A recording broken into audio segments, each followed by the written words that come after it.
গরিব মানুষ মানুষের জাতি না। এই কথাটা কিসের দিকে বললাম অনেক ভাই আমাকে কমেন্টে বলবে। এই কথা বলার যথেষ্ট পরিমাণ কারণ আছে ভাই, না শুনলে তো আর আপনি বুঝবেন না। আর এই কথাটা আমি আপনাদেরকে গালি দিই নাই, আমার নিজেকে নিজে গালি দিছি।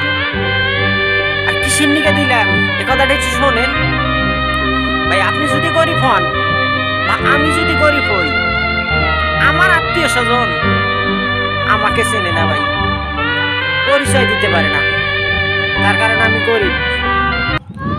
সেই জন্যই আমি বলছি যে গরিব মানুষ মানুষের জাতি না ভাই। কম দুঃখে বলি নাই, গরিব মানুষকে কেউ দেখতে পারে না, এটা 1 নম্বর গরিব মানুষের দোষ। তো ভাই গরিব যারা হয়েছে তারা জানে যে গরিব যদি থাকি, আত্মীয় স্বজন যদি ধনী বড় লোক হয়, তারা কিরকম ব্যবহার করে সে টের পায়। আর কম না ভাই কথা।